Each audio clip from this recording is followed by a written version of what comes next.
Estamos de volta com o Direto do Plenário, com imagens do retorno dos ministros aos respectivos lugares do plenário do Supremo Tribunal Federal, na expectativa da continuação da sessão plenária da tarde desta quarta-feira. Como vimos, houve o indicativo de suspensão de julgamento em relação ao processo, que o primeiro da pauta, e agora há outros que estão previstos para a tarde de hoje, como a DPF 495 e as ações diretas de inconstitucionalidade 346 e 4.776, no caso, grau de recurso. Então, agravo regimental no primeiro caso e embargos de declaração nas duas ações diretas de inconstitucionalidade. Se serão chamadas agora, é o que vamos saber em instantes, acompanhando ao vivo direto do plenário. Obrigada, podemos sentar. Declaro reaberta a sessão, renovando minha saudação a todos. Senhores ministros, nós temos na pauta 3 embargos de declaração. Aqui, e depois nós temos ainda uma ADI, que estava correndo sobre a relatoria do ministro Marco Aurélio, em que houve destaque pelo ministro Gilmar Mendes. Começamos pelos EDs, então. Chama julgamento, embargos de declaração na ação direta de inconstitucionalidade 346, de forma conjunta com os segundos embargos de declaração na mesma ação direta de inconstitucionalidade e com embargos de declaração na ação direta de inconstitucionalidade 4.776, todas procedentes de São Paulo, estas ações diretas, todas sob a relatoria do eminente ministro Gilmar Mendes, a primeira tendo como embargante Tribunal de Contas do município de São Paulo, a segunda, a Assembleia Legislativa do Estado de São Paulo, e os embargos de declaração na ação direta 4.776, também tem como embargante a Assembleia Legislativa do Estado de São Paulo. Em todas elas, em todos esses embargos, que foram incluídos no plenário virtual, após o voto do ministro Gilmar Mendes, relator, que rejeitava os embargos de declaração, pediu vista dos autos o ministro Alexandre de Moraes. Os devolveu e, por isso, agora está com a palavra. A não ser que o ministro Gilmar queira fazer uma manifestação. O ministro Alexandre me trouxe o voto vista, informou, e eu fiz algumas considerações agora nos embargos e digo o seguinte: a apreciação na matéria, como Vossa Excelência já descreveu, foi suspensa em virtude do pedido de vista do ministro Alexandre de Moraes. Nesse interregno, não deixei de refletir a respeito da muito peculiar situação, essa é uma questão realmente muito peculiar, que é o Tribunal de Contas do município de São Paulo. Estimulada já em razão das sustentações orais produzidas quando do julgamento do mérito das ADIs 346 e 4.776 e nas audiências que antecederam e sucederam àquela sentada. Penso que a questão pode merecer um novo olhar, forte na distinção entre, de um lado, regime de prerrogativas e impedimentos e, de outro, normas de organização dos tribunais de contas, o que foi objeto de discussão. O artigo 75 da Constituição endereça ao Poder Constituinte decorrente um dever de simetria a ser respeitado por parte dos órgãos de controle externo dos Estados-membros. 75, eu leio. As normas estabelecidas nesta seção aplicam-se, no que couber, à organização e composição e fiscalização dos tribunais de contas dos Estados e do Distrito Federal, bem como dos tribunais e conselhos de contas dos municípios. Consoante foi longamente asseverado na assentada de mérito, a proposição normativa remissiva que se extrai do artigo 75 da Constituição não tem o alcance a ponto de determinar um fatal mimetismo entre a organização do Tribunal de Contas do município de São Paulo, órgão, enfatizo, municipal, e as demais cortes de contas brasileiras, aquela federal, o Tribunal de Contas da União e as demais que se situam na órbita dos Estados-membros, os Tribunais de Contas dos Estados e os Tribunais de Contas dos municípios. Estes últimos apenas existentes em Goiás, Bahia e Pará. Dessa maneira, o dispositivo nada dispôs quanto à situação excepcional do Tribunal de Contas do município de São Paulo e do Tribunal de Contas do município do Rio de Janeiro, únicos órgãos puramente municipais de controle externo ainda existentes e cuja recepção pela Ordem de 88 se deu em razão de norma permissiva que se extrai da conjugação dos caput e parágrafos 1º e 4º do artigo 31 da Constituição.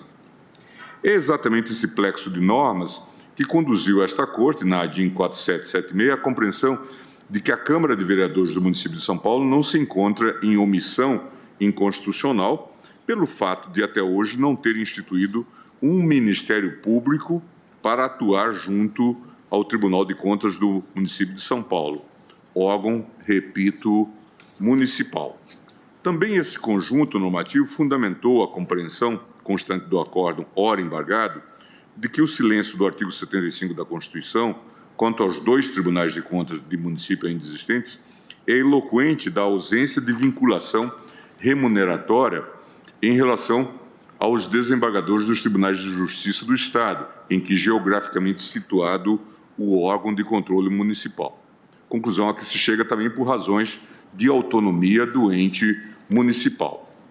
Também penso que não cabe articular com a aplicação analógica da regra de julgamento que se extrai do tema 510 da repercussão geral, RS 663-696, da relatoria do ministro Fux, ocasião em que firmamos tese no sentido de que o vencimento dos procuradores municipais estaria submetido ao teto remuneratório aplicado aos membros do Poder Judiciário na forma do inciso 11 do artigo 37 da Constituição.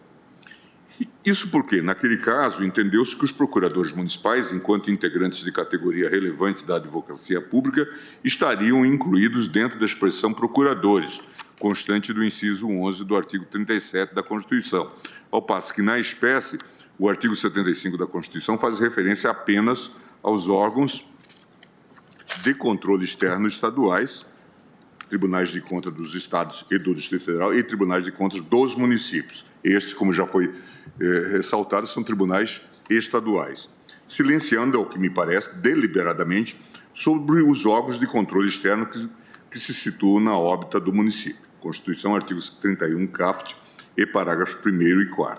Dessa forma, o dever de simetria quanto à organização dos tribunais de contas, previsto no artigo 75 da Constituição Federal, e o dispositivo que regulamenta o teto de retribuição, artigo 3711, não conferem ancoragem textual alguma à pretensão de vinculação e equiparação em favor dos conselheiros do Tribunal de Contas do município de São Paulo. Por outro lado, não posso deixar de considerar que o regime disciplinar e de impedimentos da magistratura é aplicável a todos os integrantes dos tribunais de contas do Brasil, seja aquele federal, o TCU, ou aqueles pertencentes aos estados, Tribunal de Contas do Estado ou Tribunal de Contas do município, onde existam.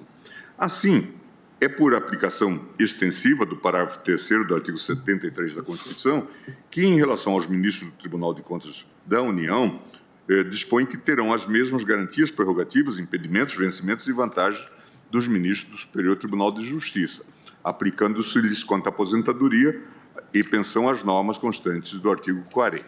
Ora, articular com a incidência do artigo 75 da Constituição de modo extremado pode conduzir à absurda conclusão de que a lei orgânica do município de São Paulo poderia dispensar os conselheiros do Tribunal de Contas daquela municipalidade da observância do regime disciplinar da magistratura. Dessa forma, o fato de o artigo 75 da Constituição propiciar aos Estados-membros, do que couber, a extensão do regime constitucional federal relativo à organização, composição e fiscalização, não impede, a meu ver, que o regime de garantias, prerrogativas, impedimentos e vencimentos vazado no parágrafo 3º do artigo 73 da Constituição seja aplicável ao Tribunal de Contas do município de São Paulo.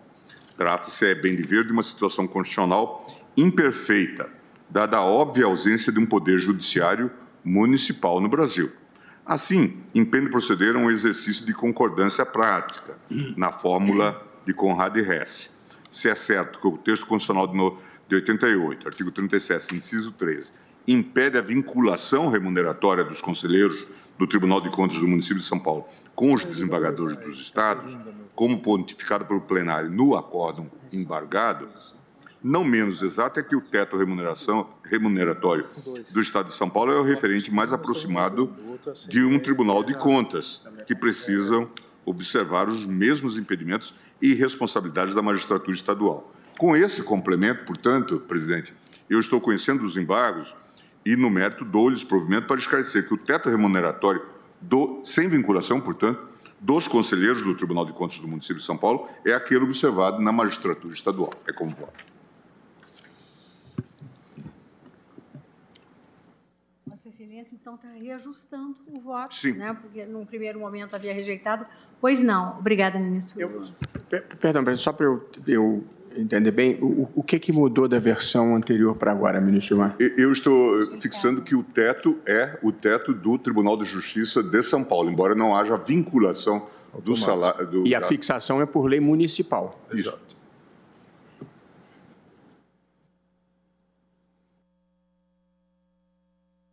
Na verdade, conhece e dá... Seria um parcial provimento. Parcial provimento. Parcial provimento.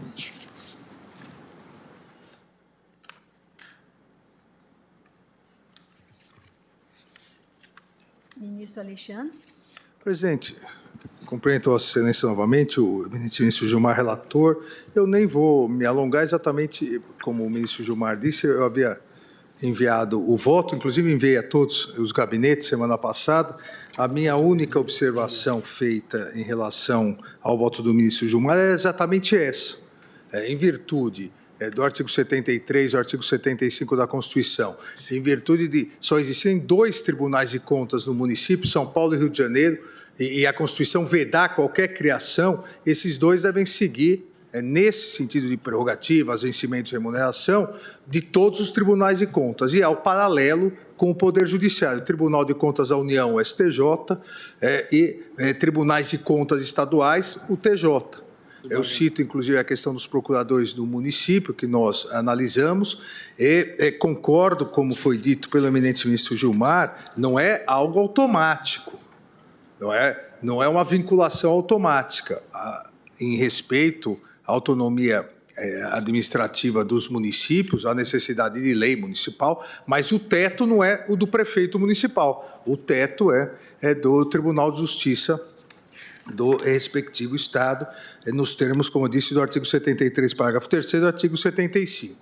Então, estou com essa readequação do voto, esse complemento do ministro Gilmar, estou acompanhando integralmente, acolhendo parcialmente os embargos, exatamente para dizer que não é constitucional a vinculação automática, como disse o ministro Gilmar, há necessidade de fixação por lei municipal, observando, entretanto, nos termos dos artigos 73, parágrafo 3º e 75, o teto remuneratório previsto para a magistratura estadual. Obrigado, presidente. Ministro Alexandre, só porque depois eu terei que proclamar o resultado, eu aqui, Vossa Excelência estaria não conhecendo dos embargos de declaração do Tribunal de Contas do município de São Paulo? Na verdade, salvo engano, foi o mesmo posicionamento, porque o Tribunal de Contas do município de São Paulo entrou como amicus curiae, e nós aqui fixamos o não conhecimento do amicus curiae. E estou conhecendo dos embargos de declaração da Assembleia Legislativa de São Paulo, que foi parte desde o início. Na mesma linha, o ministro Gilmar, exato. Que, claro, já foi direto no outro e eu que não havia. É só fazer uma pequena observação que o único recurso que o amicus curiae pode interpor pela legislação processual são os embargos de declaração, mas eu também tenho aqui essa inadmissão por força da jurisprudência. Exato. Isso. Então... Embora talvez valesse a pena, em algum momento, nós rediscutirmos, porque aceitamos o amicus curiae participar do debate e, eventualmente, participar da formulação do mérito da decisão, né, participa de audiências públicas, etc. Eu sei que uma jurisprudência defensiva também, né, que se compreende tendo em vista os vários aspectos aí. É que em tese, né, o amicus curiae vem contribuir conosco, né? Então ele não é nem vencido nem vencedor. Nós sabemos que na prática, Sim. às vezes tem Alguém 15 amici curiae, metade a favor do autor, metade a favor do São réu. vários os casos. Alguém até escreveu, já vi uma tese que é amicus curiae, amigo da parte. Né? Exato. A rigor, E tem um inimigo curiae também, que atrapalha os trabalhos. Né?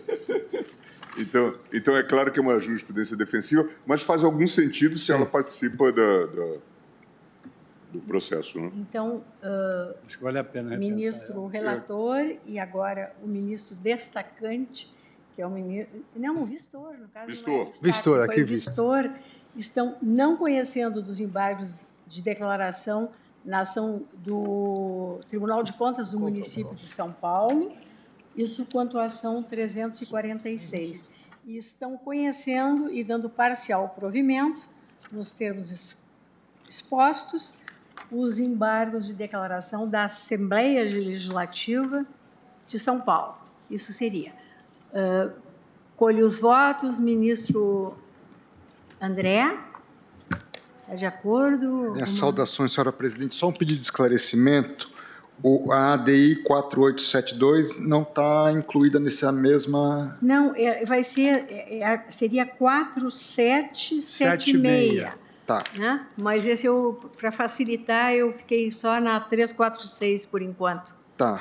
Então tá ótimo. Porque na 4872 é a relatoria do ministro Marco Aurélio, eu não votaria, só para registro. Tá? Isso. Então, acompanho já o voto do eminente relator com as correções e adaptações feitas, que foi acompanhado também pelo ministro Alexandre de Moraes, inclusive na questão recursal do Tribunal de Contas do município de São Paulo. Certo. Obrigada, ministro André. Ministro Fachin. Senhora presidente, eu já houvera, por ocasião do plenário virtual, concluído meu estudo no sentido de acompanhar o eminente ministro Gilmar Mendes.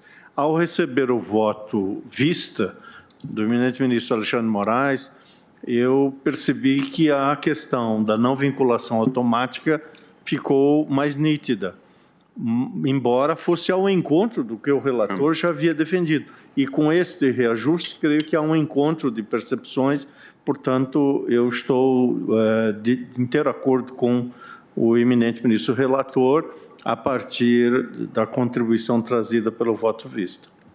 Obrigada, ministro Fachin. Ministro Luiz Roberto. Também de acordo, presidente.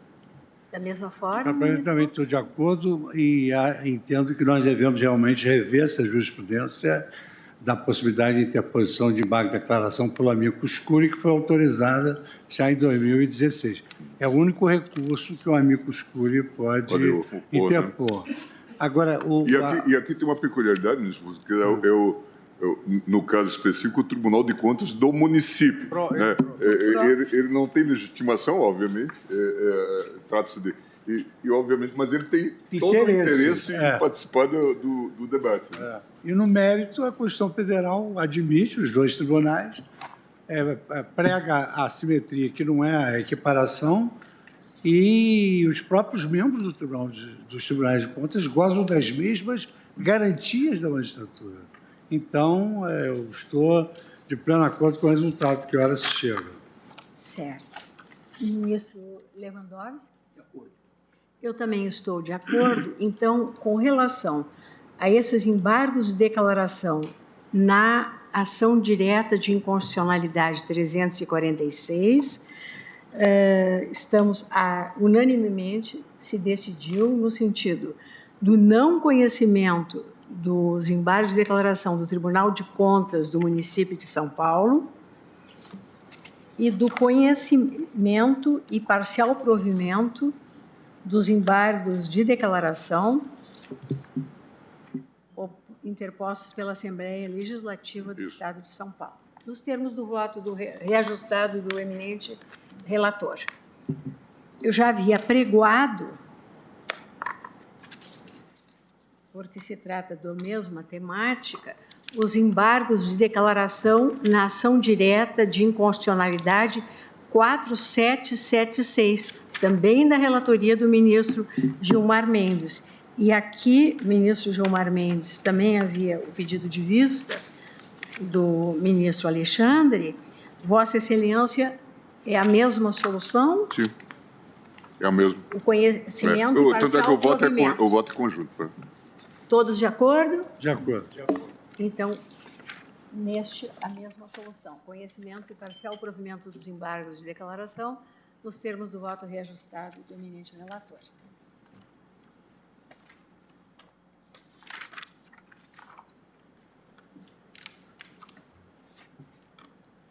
E chegamos, então, ao nosso último processo da pauta.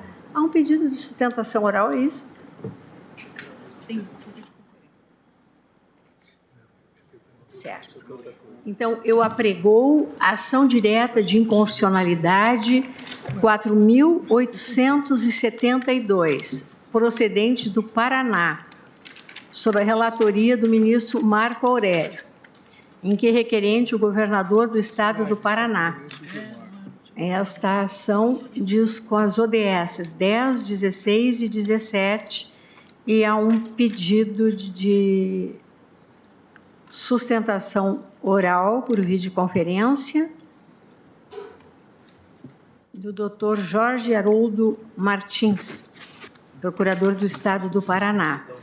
Vossa Excelência, ministro Gilmar Mendes, pediu destaque deste processo e, neste processo, não vota o ministro André Mendonça.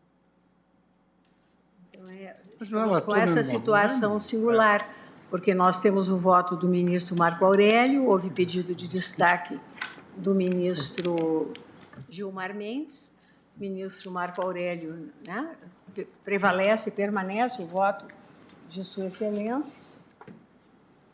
Vai ter sustentação oral? E tem sustentação oral. Ah, é? Depois do voto do ministro Marco Aurélio? Sim, é porque quando há pedido de destaque, recomeça o julgamento. O julgamento fica zerado.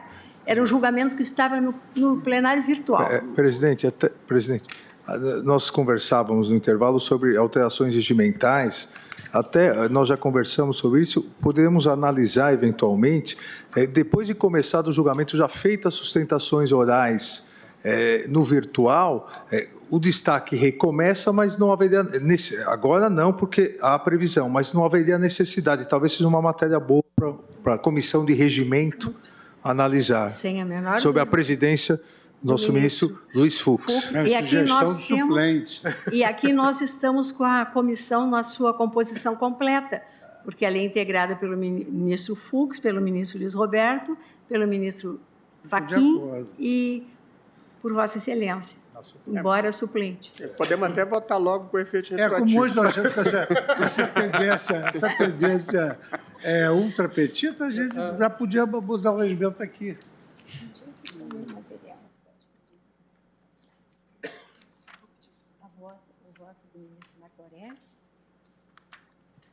Acho que não, aqui não, então não faremos relatório, e eu passo de imediato a palavra ao cumprimentando o doutor Jorge Haroldo Martins, procurador do estado do Paraná, por videoconferência, até 15 minutos, doutor Jorge Haroldo. Vossa Excelência está com a palavra. Me ouve? Estou ouvindo. Então, está com a palavra. Nós vamos aqui a dispensa do relatório, porque não temos mais o relator presente. Pode fazer a sustentação oral. Obrigado.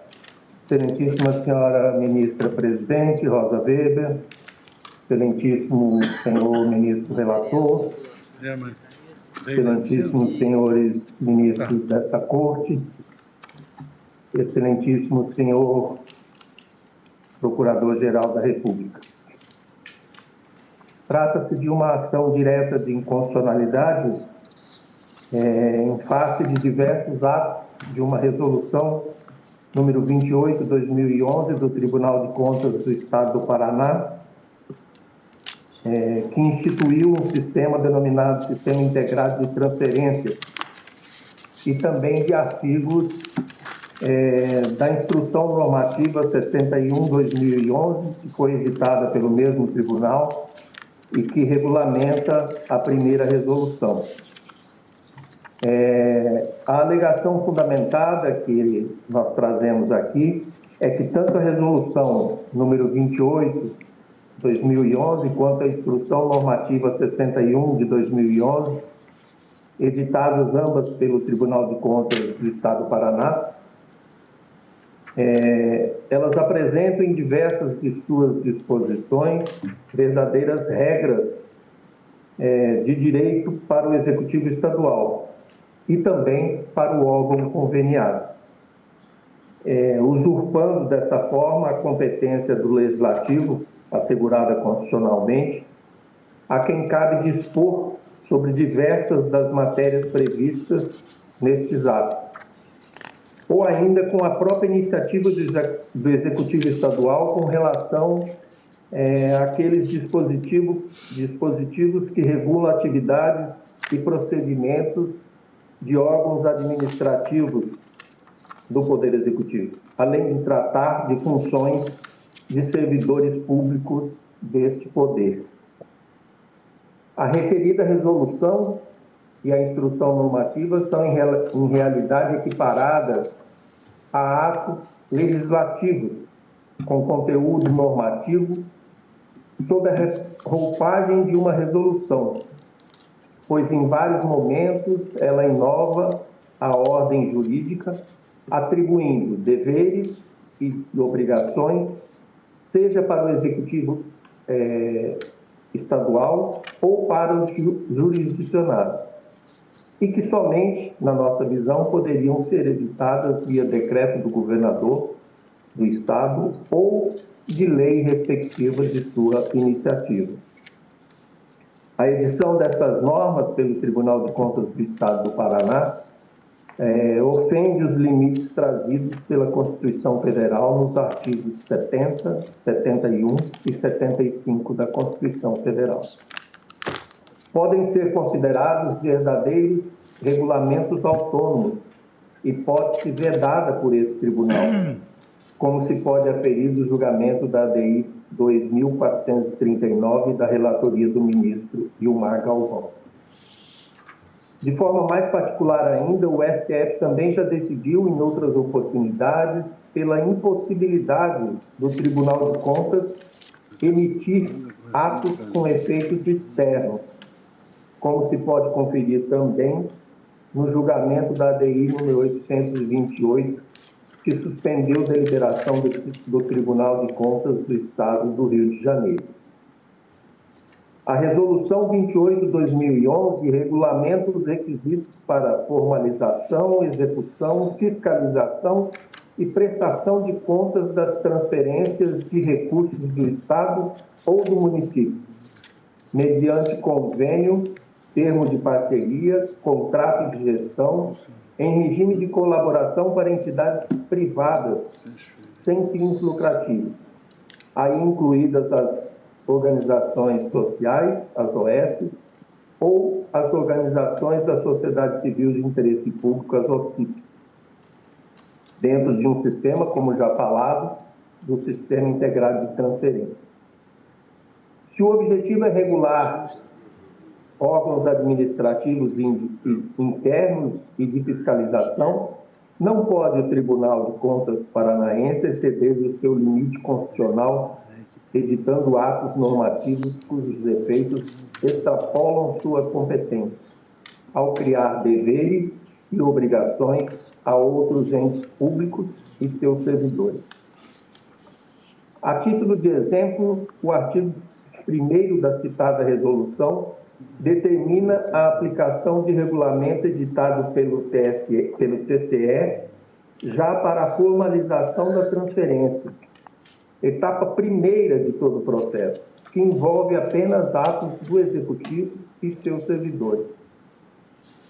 Também não separa transferências voluntárias ou legais de outras transferências que possuem legislação específica, violando, portanto, os artigos 5º, inciso 2º, 84, inciso 6º, a linha A, 70, 71 e 75 da Constituição Federal.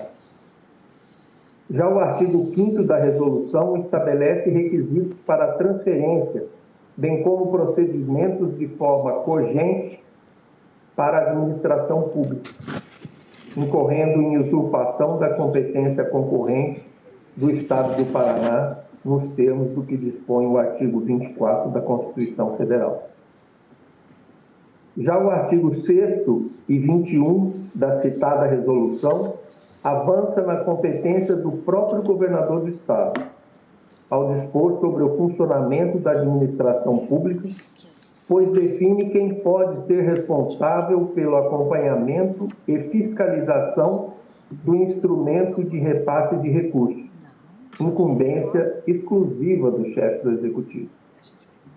Ademais, nesse particular, a inserção de uma tarefa fiscalizatória nos cargos previstos no quadro próprio do Poder Executivo, que é disso que se trata na medida em que coloca que apenas servidores efetivos podem ser fiscalizadores, demandaria uma lei específica, violando o princípio da autoadministração prevista no artigo 84 da Constituição Federal, aplicado por simetria aos entes federados.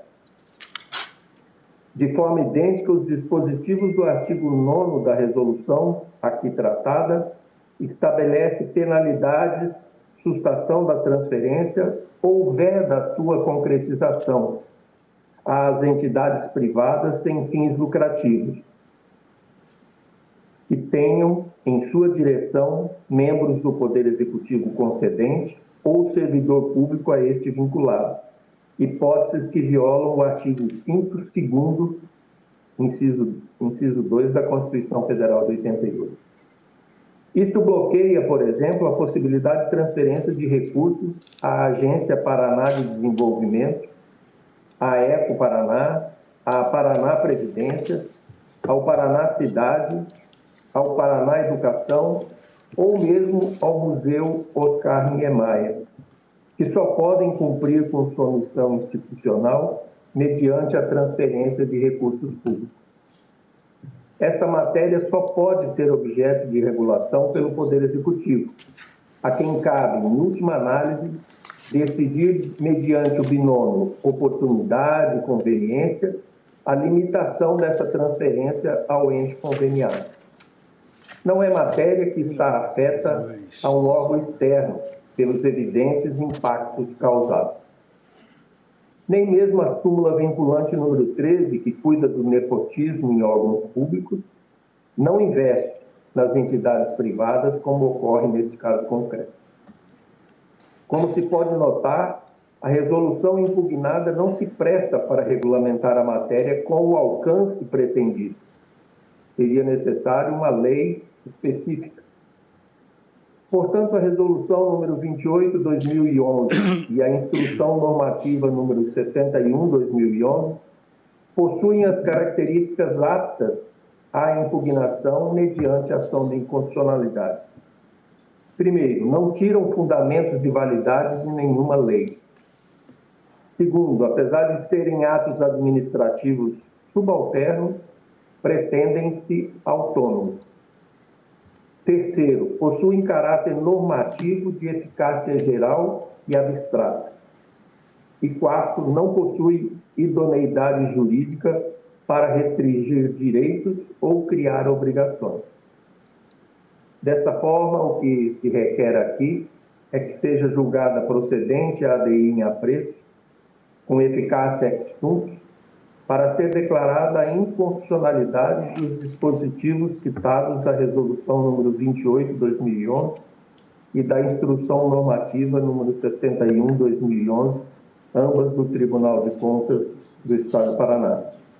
É o que eu tinha a colocar, senhora presidente. Muito obrigado a todos.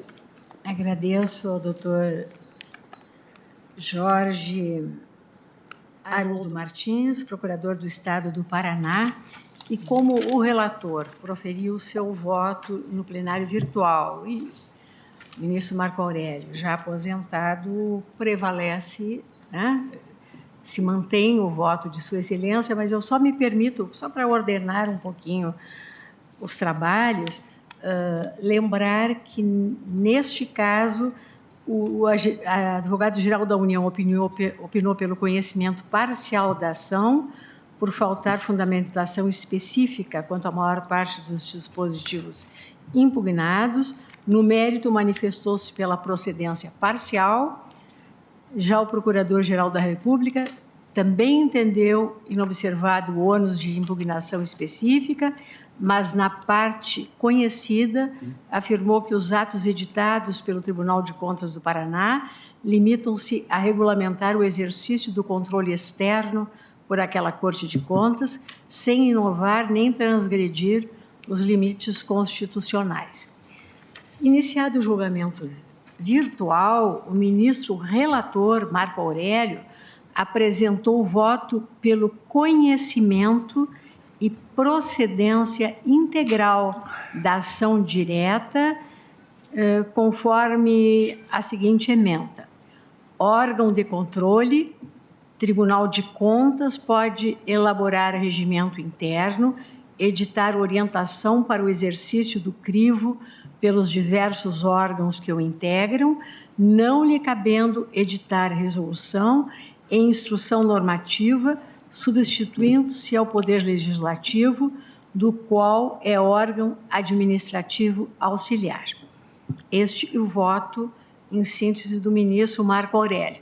Agora, quem pediu destaque, e isso é que trouxe o processo à pauta, foi o ministro Gilmar Mendes, mas eu só lembraria e colocaria a todos que, no plenário virtual, houve um pedido de vista pelo ministro Alexandre de Moraes, que devolveu o pedido de vista, abrindo divergência e julgando totalmente improcedente o pedido.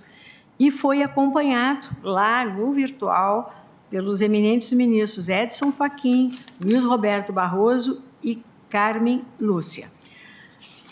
Ato contínuo, houve o pedido de destaque do ministro Gilmar. Então, eu consulto o ministro Gilmar, se ouvirmos primeiro Vossa Excelência, ministro Gilmar, ou Vamos ouvir o voto visto do ministro Alexandre. Então, ministro Alexandre, Vossa Excelência está com a palavra.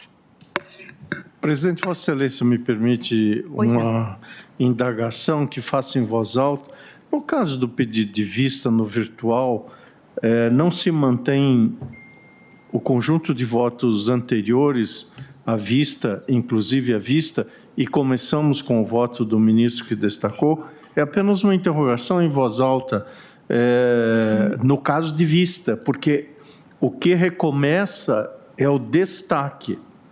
Mas, neste caso, antes do destaque, houve um voto vista já proferido. Eu com efeito, estou fazendo a indagação apenas em voz alta para que eu me oriente. Sim. Ministro Fachin, nada obsta a que se siga uma nova orientação.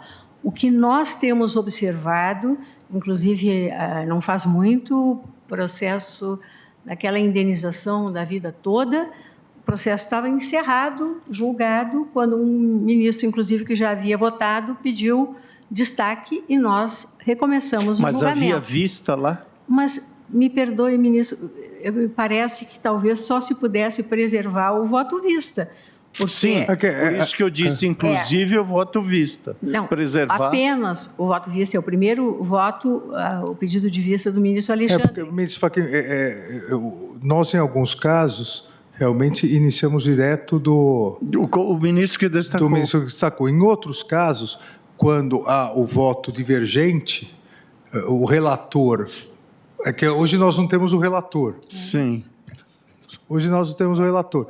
Mas aí o relator falaria, e aí às vezes, o primeiro voto divergente é que falaria também. Mas também não há problema se o ministro... Não, mas eu já vi que o ministro Gilmar, o voto é semelhante, né? Basicamente, sim. Então também não há problema. Não, por isso eu questionei o ministro Gilmar, eu daria a palavra à sua excelência.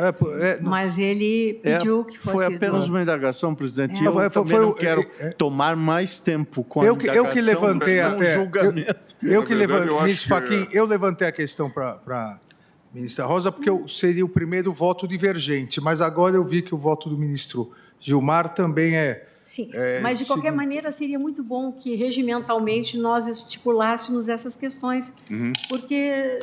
Na verdade, eu estava até mandando mensagem para Vossa Excelência, sugerindo que, em função já do adiantado da hora... Presidente, é a comissão de regimento que a comissão de regimento é que... A presidência da comissão de regimento. Não, a presidência é minha. Me pareceu que o ministro Gilmar ainda não foi gostaria de ouvir... Ameação é E a comissão de regimento não erra por definição. Mas eu acho que nós poderíamos resolver esse caso, porque quase todos já têm uma convicção formada. Gostaria tanto que nós pudéssemos encerrar um julgamento hoje, ao menos. Eu estou de acordo em prosseguirmos e peço escusa pela interrupção. Não, de forma alguma. Importante. Ministro Gilmar, Vossa Excelência está com a palavra. Presidente, como já foi dito, o ministro Marco Aurélio julga, Vossa Excelência já disse, julgava procedente o pedido para declarar a inconstitucionalidade dos artigos 1º, 5º, parágrafo 2º, 3º e 6º, inciso 5º, 8º, inciso 2, 9º, inciso 2, alíneas, etc. Da resolução, falando que haveria um excesso regulamentar. Essa foi a sua premissa. Eu estou aqui, presidente, já desde logo, não conhecendo da ação direta em relação ao artigo 8º, parágrafo 1º, 2, artigo 18, parágrafo 3º, incisos do artigo 21 e artigo 24 da resolução, bem como em relação ao artigo 1º, artigo 2º, artigo 3º, artigo 5º, 2 e 5º, artigo 9º e artigo 13 da instrução normativa, por razões de impugnação genérica, falta de fundamentação. E aí eu passo para o mérito e falo sobre o poder normativo dos tribunais de conta e reconheço que o tribunal atuou dentro do seu poder de controle externo. E, então, eu estou, em conclusão,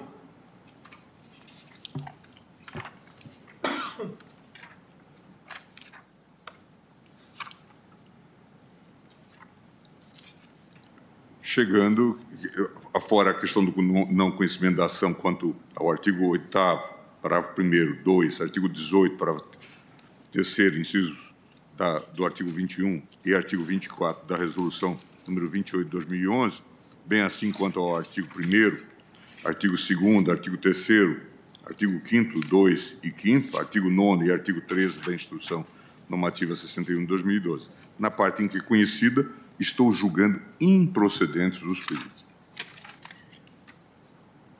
Ministro Gilmar conhece parcialmente da ação e, quanto à parte conhecida, julga improcedentes os pedidos deduzidos, na mesma linha do voto divergente do ministro Alexandre de Moraes, que já foi acompanhado pelo ministro Edson Fachin, Luiz Roberto e a ministra Carmen Lúcia. Ministro Fux, ratificam os votos?